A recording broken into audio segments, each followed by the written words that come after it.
আসসালামু আলাইকুম। সকালবেলা যখন আমি কোয়েল পাখিকে খাবার দেওয়ার জন্য যাই, তখন দেখি কোয়েল পাখির পায়খানাগুলো সাদা সাদা হচ্ছে, তার মানে হালকা হালকা ঠান্ডা লেগে গেছে। এই কারণে দুপুর টাইমে যাই আমি কোয়েল পাখির জন্য ওষুধ নিয়ে আসি। তা ওষুধগুলো নিয়ে আসলাম, একটা ইরাম্যাক্স আর একটা হচ্ছে মোনা প্লাস। এইগুলো ওষুধ পানির মধ্যে গুলে দিয়ে পর পাখিগুলোকে খাওয়াতে দিব। এই কারণে আমি বালতিগুলো ভালোভাবে পরিষ্কার করতেছি। পরিষ্কার করলে করা সবসময় ভালো, আর পরিষ্কার না করলে এইগুলো আবার রোগ ব্যাধি হতে পারে, ভাইরাস ধরতে পারে। আর মোনা প্লাসের কাজ হতেছে ভাইরাস থেকে রক্ষা করা। এই কারণে প্রতি লিটারে 1 গ্রাম করে মোনা প্লাস দিতে হবে। আর আমি যেহেতু 4 লিটার পানি নিয়েছি, 4টা পাত্র আছে, আমি 4 গ্রাম দিতে হইব। এখন আমি 4 গ্রাম দিলাম।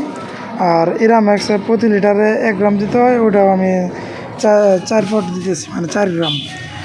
এগুলো দিয়ে ভালোভাবে মিক্স করতে হইব, দিয়া পরে খাওয়াইতে হইব। মূলত এখন শীত পড়ে যেতেছে, পাখিগুলো ঠান্ডা লাগার সম্ভাবনা অনেক বেশি।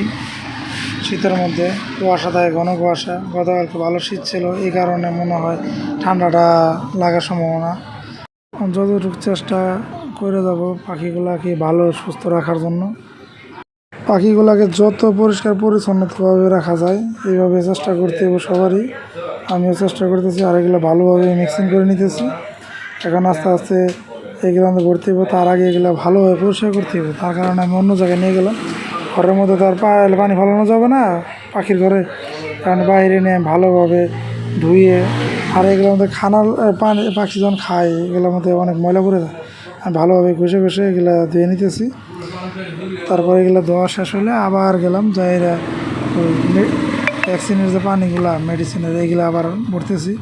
4 লিটার পানি 4 পটের মধ্যে দিতে দিব, 4 লিটার 1 লিটার করে ভরে নিতেছি।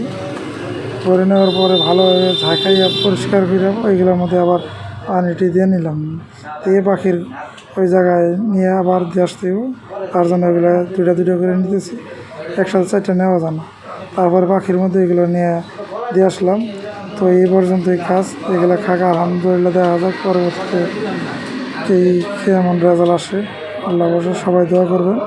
আর ভিডিওর মাধ্যমে আমি সবই দেখাবো, A to Z, প্রথম থেকে শুরু করে শেষ পর্যন্ত কী পর্যায়ে যায় আপনারা দেখতে পারবেন।